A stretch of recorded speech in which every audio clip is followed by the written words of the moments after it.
एक लीला और आती है कि एक बार ठाकुर जी श्यामा सखी बन करके गए। श्यामा सखी कैसे? ठाकुर जी ये विचार करके गए, मैं जाके किशोरी जी के मन की देख के तो आऊं, ये मेरे सामने तो प्रिय प्रिय बोले मोए, मेरे बिना ये मोए मेरे बारे में कहा बोले, मैं एक बार सुन के तो आऊं।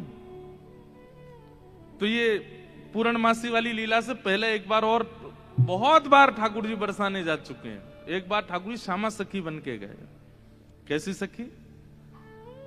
नीचे लहंगा पहनो है, ऊपर चुनरी पहनी, बिल्कुल यहाँ तक पूरी चुनरी लगा ली है, हाथन में बढ़िया चूड़ी पहनी है, कानन में कुंडल पहने हैं, क्षुद्र घंटे का यशोदा मैया ने पहनाई, वहां में छोटी छोटी घंटी लग रही हैं, वह को कौंधनी बना करके कमर में पहनी है, पामन में पाजेब पहनी। ठाकुर जी गए श्यामा सखी बन करके किशोरी जी के पास,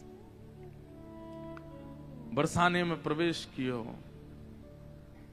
सबरी गोपी के आहा कैसी मनोहर चाल है, नेक सी गोपी कैसी मटक मटक के चल रही है। अरे सखी तू कौन की लाली है? ठाकुर जी तेज तो हैं बोलने में, जो पूछे तू कौन की लाली, बोले तेरी हूं, भूल गई।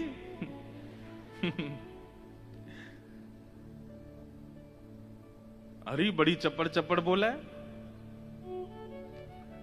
पहुंच गए ठाकुर जी बरसाने। बरसाने में द्वार पर जाकर के सखीन से बोले मुझ को भीतर जान दो। सखी बोली कौन हो तुम? बोली मैं श्यामा सखी हूं।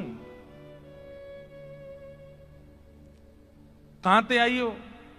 बोले पास के गांव नंदगाम ते आई हूं, और मुझ किशोरी जी ते बहुत जरूरी बात करनी है, मुझको मिलवाओ। ठाकुर जी भीतर गए।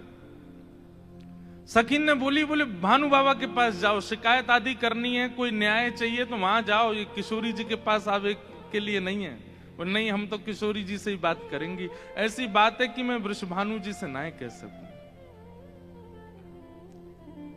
सखीन ने जाकर के भीतर किशोरी जी से कही, हे लाडलीजू, बाहर एक गोपी ठाड़ी है और यूं कह रही है कि वह को आपसे ही बात करनी है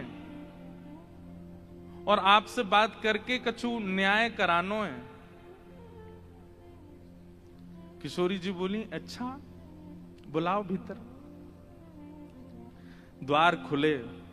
आहा ठाकुर जी बढ़िया चुनरी पहन करके, ये गजगामिनी सी चाल, एक तो चाल ही ठाकुर जी की टेढ़ी मेढ़ी, ऊपर से सखी बन करके और ज्यादा बनावटी चल रहे हैं, तो इतने प्यारे लग रहे हैं। किशोरी जी सिंहासन पर विराज रही हैं और श्याम सुंदर भीतर आ रहे हैं। सब लोग ध्यान से सुनिए।